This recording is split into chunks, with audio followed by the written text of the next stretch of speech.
ଯାହା ରସାସ୍ୱାଦନରେ ଅଙ୍କୁର ସ୍ୱରୂପ ଓ ଅବିରୁଦ୍ଧ ବା ବିରୁଦ୍ଧ କୌଣସି ଭାବ ଯାହାକୁ ଆଚ୍ଛାଦିତ କରିପାରେନି, କୌଣସି ଭାବ ଯାହାକୁ ଆଚ୍ଛାଦିତ ଲୁକାୟିତ କରି ରଖିପାରିବ ନାହିଁ, ସେ ହେଉଛି ସ୍ଥାୟୀ ଭାବ। ଅର୍ଥାତ୍ ଏହି ଭାବକୁ ଆମେ ପରିବର୍ତ୍ତନ କରିପାରିବା ନାହିଁ।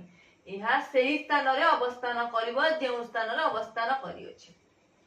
ସଂସ୍କୃତ ସମୀକ୍ଷା ଶାସ୍ତ୍ରରେ ରତି, ହାସ, ଶୋକ, କ୍ରୋଧ, ଭୟ, নুকুৎসা, ଉତ୍ସାହ, ବିସ୍ମୟ, ଶାନ୍ତ ଆଦି 9ଟି ରହିଛି କଣ ସ୍ଥାୟୀ ଭାବର ବର୍ଣ୍ଣନା କରାଯାଇଛି। ତାହେଲେ ସ୍ଥାୟୀ ଭାବ 9ଟିର ଉଦାହରଣ ଦିଅ। କଣ କଣ ନା ରତି, ହାସ, ଶୋକ, କ୍ରୋଧ, ଭୟ, নুকুৎসা, ଉତ୍ସାହ, ବିସ୍ମୟ, ଶାନ୍ତ ଇତ୍ୟାଦି ହେଉଛି 9ଟି ସ୍ଥାୟୀ ଭାବ। ବିଭାବ ବିଷୟରେ ଆମେ ଜାଣିବା। ତାପରେ ସ୍ଥାୟୀ ଭାବ ପରେ ବିଭାବ ଦେଖିବା। ସ୍ଥାୟୀ ଭାବର ଉଦ୍ବୋଧନ ପାଇଁ କି କଣ ରହିଛି କାବ୍ୟ ନାଟ୍ୟ ବର୍ଣ୍ଣିତ ଯେଉଁ ବ୍ୟକ୍ତି ବସ୍ତୁ ଘଟଣା ଅର୍ଥାତ୍ ତତ୍ ସମ୍ପର୍କିତ ଚିନ୍ତା କାରଣ ସ୍ୱରୂପ ରହିଥାଏ ତାହା ହିଁ ହେଉଛି ବିଭାବ। ତାହେଲେ ବିଭାବକୁ କେତେ ଭାଗରେ ବିଭକ୍ତ କରାଯାଇଛି? ବିଭାବକୁ 2 ଭାଗରେ ବିଭକ୍ତ କରାଯାଇଛି। ଗୋଟିଏ ହେଉଛି ଆଲମ୍ବନ ବିଭାଗ ଆଉ ଗୋଟିଏ ହେଉଛି ଉଦ୍ଦୀପନା ବିଭାଗ। ଆଲମ୍ବନ ବିଭାଗ କଣ ରହିଛି ଯାହାକୁ ଅବଲମ୍ବନ କରି ସ୍ଥାୟୀ ଭାବ ବହୁଗୁଣିତ ହୁଏ ତାହାକୁ ଆଲମ୍ବନ ବିଭାଗ କୁହନ୍ତି। ଉଦ୍ଦୀପନ ବିଭାଗ କଣ ନା ସ୍ଥାୟୀ ଭାବର ପ୍ରାଥମିକ ଉଦ୍ଦୀପନ ପାଇଁ ସହାୟକ ହେଉଥିବା ସ୍ଥାନ କାଳ ବା ବେଶଭୂଷଣକୁ ଉଦ୍ଦୀପନ ବିଭାଗ କୁହାଯାଏ।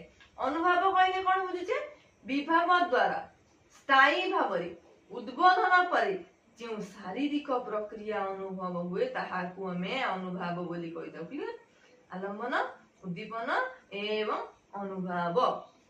ବ୍ୟଭିଚାରୀ ଭାବ ବା ସଞ୍ଚାରୀ ଭାବ ସ୍ଥାୟୀ ଭାବର ପୁଷ୍ଟି ସାଧନ କରୁଥିବା କ୍ଷଣସ୍ଥାୟୀ ତଥା ସଞ୍ଚଳନଶୀଳ ଲକ୍ଷଣ ମାନଙ୍କୁ ବ୍ୟଭିଚାରୀ ଭାବ କୁହାଯାଏ। ତାହେଲେ କଣ ନା ସମଗ୍ର ରସରେ କେତେ ଗୋଟି ରହିଛି ନା 33 ଗୋଟି ବ୍ୟଭିଚାରୀ ଭାବ ଦେଖାଯାଏ। ନିର୍ବେଦ, ଆବେଗ, ଦୈନ୍ୟ, ଶ୍ରମ, ମଦ, ଜଡ଼ତା, ଔଗ୍ର୍ୟ, ମୋହ, ବିବୋଧ, ସ୍ୱପ୍ନ, ଅପସ୍ମାର, ଗର୍ବ, ମରଣ, ଅଳସତା, ଅମର୍ଷ, ନିଦ୍ରା, ଅଭିଥା, ଔତ୍ସୁକ୍ୟ, ଉନ୍ମାଦ, ଶବ୍ଦା, ସ୍ମୃତି, ମତି,